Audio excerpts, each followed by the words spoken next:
Bem-vindos a mais uma edição do JR 15 Minutos, o podcast da Record que aprofunda as notícias que mais mexem com a nossa vida. O Instituto Nacional de Meteorologia emitiu um alerta de uma onda de calor no centro-oeste e no sudeste do país. Isso significa que as temperaturas devem ficar até 5 graus acima da média em pelo menos 12 estados.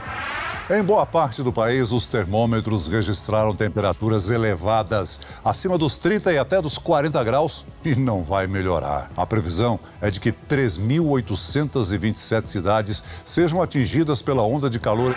Os próximos dias serão de temperaturas elevadas em grande parte do país. Segundo o Instituto Climatempo, essa onda de calor poderá ser ainda mais intensa do que as registradas em agosto, setembro e outubro. Além disso, a falta de árvores e o excesso de construções podem transformar parte das cidades em ilhas de calor. Por que as temperaturas sobem tanto? As atividades humanas têm modificado o clima? E o que é ilha de calor? Quais os riscos? O 15 Minutos de hoje discute os impactos das mudanças climáticas nas cidades urbanas com o presidente do Instituto Brasileiro de Proteção Ambiental, PROAM, Carlos Bocuí. Seja bem-vindo ao nosso podcast, Carlos. Olá, é um prazer estar com vocês aqui para falar, infelizmente, sobre o aquecimento global.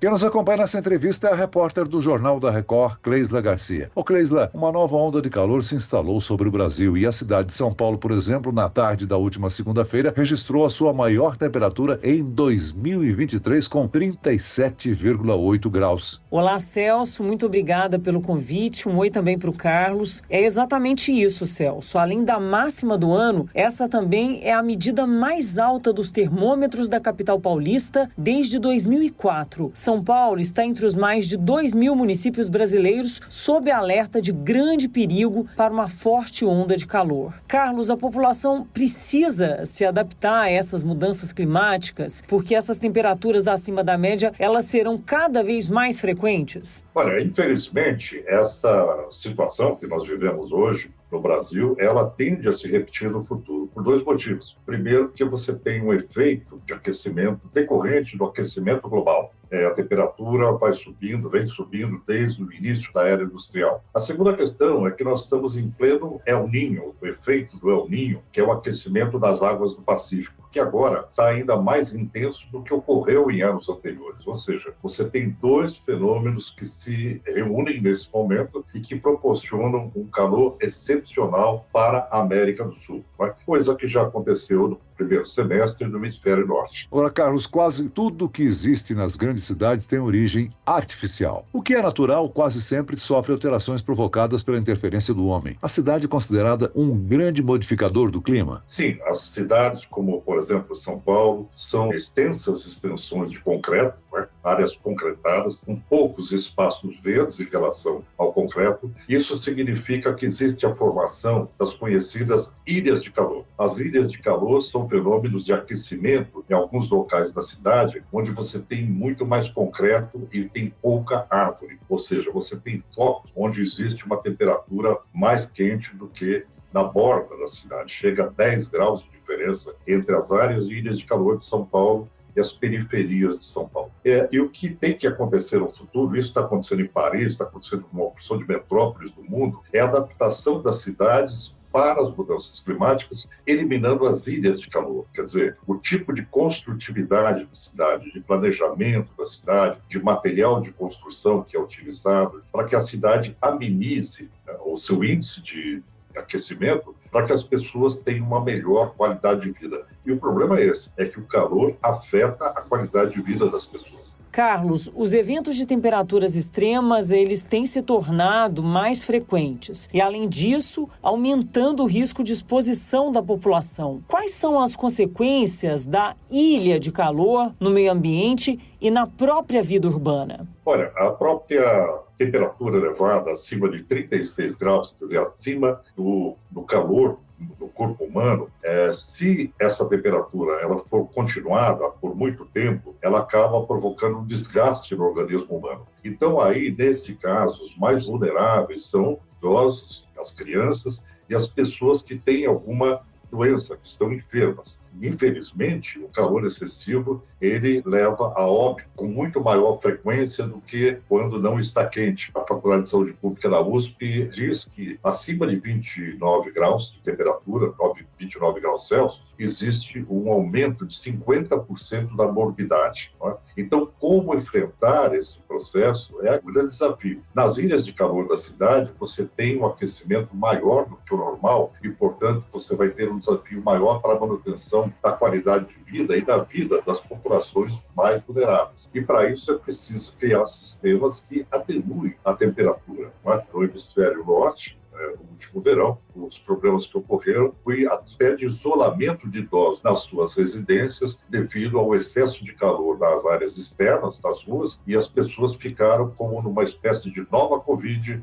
prisioneiras de casa. E todo o governo na Itália, na França, se mobilizou para que houvesse uma possibilidade de atendimento por parte da assistência social com relação a essas pessoas mais vulneráveis. Então, essas alterações é que vão ocorrer no Brasil. Nós vamos ter que ter uma alteração, inclusive, no atendimento da assistência social às populações mais vulneráveis. Agora, com o crescimento das cidades, a expansão de territórios, é possível reduzir ou controlar essas ilhas de calor? Encontrar possíveis soluções para esse fenômeno é fundamental para melhorar a qualidade de vida da população, né, Carlos? É verdade. O que você tem que trabalhar efetivamente nesse processo é o plano diretor das cidades, né? As cidades são regidas por planos diretores que fazem o seu planejamento no sentido de expansão da cidade. E esse planejamento ele tem que estar adequado a um perfil das mudanças climáticas, ou seja, você tem que manter mais áreas arborizadas, você tem que manter menor verticalização, porque a verticalização da cidade, ela provoca montanhas artificiais, né? Os prédios funcionam como elementos para barrar o vento. Então, toda essa expectativa de você ir reconformando a cidade aos olhos das mudanças climáticas é uma perspectiva futura. E algumas cidades já estão bem avançadas nesses projetos de adaptação climática. Então, o grande desafio que nós temos hoje é conseguir estabelecer um sistema de adaptação climática às cidades de forma que elas se tornem mais seguras diante das mudanças climáticas. Carlos, vamos falar um pouquinho então de qualidade de vida da população. A onda de calor que diversas regiões do Brasil enfrenta requer cuidados especiais com a saúde, especialmente aquela população mais vulnerável, como é o caso das crianças pequenas, idosos e pessoas mais expostas ao calor, como a população em situação de rua. O poder público ele precisa atuar com medidas coletivas? É necessário que o poder público atue, ela tem aspectos de assistência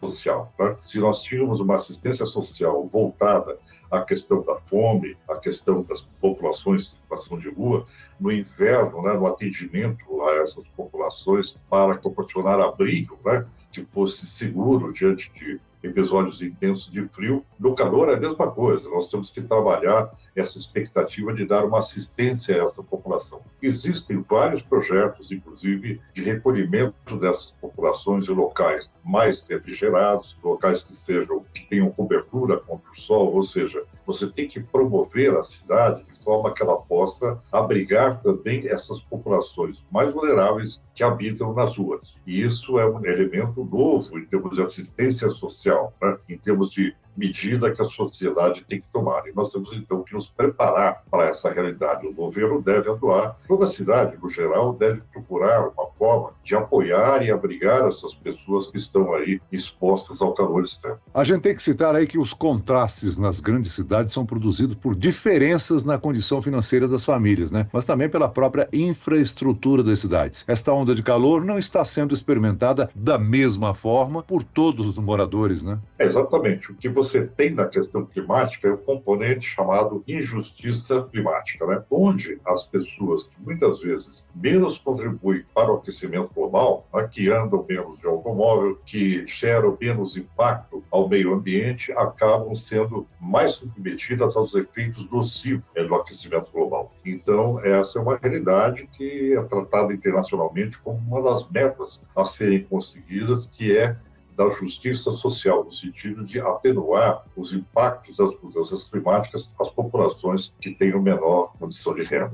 É evidente, a gente já citou aqui, que as atividades humanas estão causando as mudanças climáticas, afetando a todos nós. Agora, esta crise, ela é irreversível ou ainda dá tempo de mudar o futuro das cidades urbanas? O problema que nós temos hoje é uma realidade que chegou para ficar, né? Quando nós falamos de mudanças climáticas que atingiu 1,2 graus Celsius desde o início do período industrial, nós estamos falando de uma situação que se consolida e que ela não se reverte. Tem aí uma perspectiva de demora na atmosfera para deixar de fazer efeito do carbono, por exemplo, de 100 a 800 anos. Então, os gases de efeito estufa que já atingiram a atmosfera, eles vão demorar muito tempo para ceder esse efeito nocivo. Então, o importante é que a gente trabalhe para evitar que a situação se agrave. Evitando que a situação se agrave, nós podemos salvar muitas vidas e assegurar melhor a qualidade de vida da população, né? E o que nós vemos hoje é justamente essa sinergia entre os efeitos das mudanças climáticas e do El Niño, né? Que é outro efeito esporádico que acontece eventualmente a cada 5, 6 anos. Então, o que se deve pensar é preparar a sociedade para o futuro, entendendo que a situação que se dá hoje é praticamente reversível, porque não existe tecnologia na face do planeta que seja capaz de retirar carbono da atmosfera, não na escala que nós precisamos para atenuar os efeitos do aquecimento global. E se a gente pensar além do poder público, como que cada um de nós pode ajudar a reduzir os impactos no meio ambiente? Existem medidas que podem ajudar, como, por exemplo, reduzir a produção de lixo em casa? Existe alguma relação? Exatamente. Todo o material que é retirado da natureza, ele exige uma transformação e ele exige um processo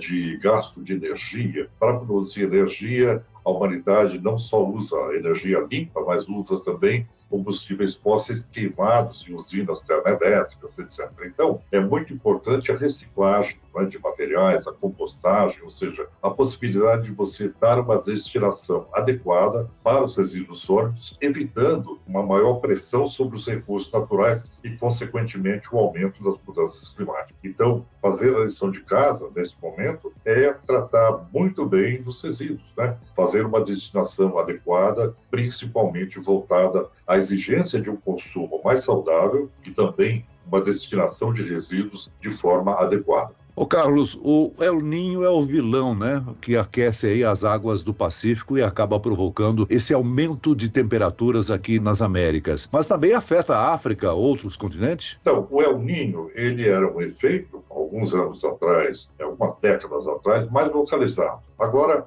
ele surge em alternância com La Niña, que é o resfriamento das águas do Pacífico. Quando o El Niño acontece e aquece as águas do Pacífico, ele está tomando hoje proporções globais. Então, ele afeta todo o mundo, né? Então, é o que nós chamamos de Super El Niño, mas, na verdade, ele já vem com uma intensidade que é alimentada pelas mudanças climáticas, por esse aumento que já existe da temperatura do planeta. Então, o El Niño é um fator determinante para o aquecimento dos oceanos do mundo, né? E o aumento dos oceanos representa uma influência direta sobre os continentes. No caso do Brasil, na plataforma continental da América do Sul, nós sofremos um aumento que chega às vezes até, em média, 4 graus de diferença em função da somatória entre mudanças climáticas e El Niño. O incrível é que a gente está tendo registro de temperaturas altas na parte central do Brasil, mas no sul a gente tem chuvas e tempestades constantes e uma seca terrível no norte do país, né? Então, essa realidade de intempestividade que é inerente às mudanças climáticas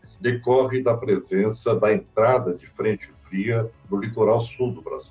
Você tem a entrada de furacões extratropicais e esse fenômeno ele acaba levando a uma intempestividade de pluviometria, ou seja, muita chuva num estado que a gente chama de incerteza radical, que praticamente não dá para prever o quanto vai chover, né? Mas sabe-se que esses fenômenos eles estão aumentando em intensidade e também em quantidade. Por outro lado, o aquecimento ele leva as regiões centrais do continente e a Amazônia também a um processo de aquecimento. O que a ciência diz é que essa seca da Amazônia ela vai se deslocar lentamente para o Nordeste, e aí nós temos um grande risco, que é a desertização da caatinga, ou seja, do bioma que hoje existe no Nordeste, está ameaçado devido ao aumento das mudanças climáticas. Assim como também na região central do Brasil, o bioma do Pantanal e da região central,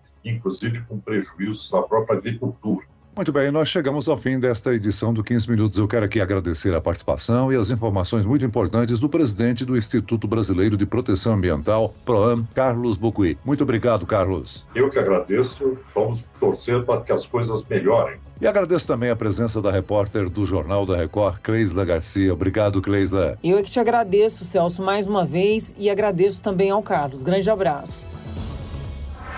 Esse podcast contou com a produção de David Bezerra e dos estagiários Lucas Brito, Fernando Russo e Kátia Brazão. Sonoplastia de Marcos Vinícius. Coordenação de conteúdo, Edivaldo Nunes e Deni Almeida. Direção editorial, Tiago Contreira. Vice-presidente de jornalismo, Antônio Guerreiro. Você pode acompanhar o JR 15 Minutos no portal r7.com, nas redes sociais do Jornal da Record e nas principais plataformas de streaming. Eu, Celso Freitas, te aguardo no próximo episódio. Até amanhã.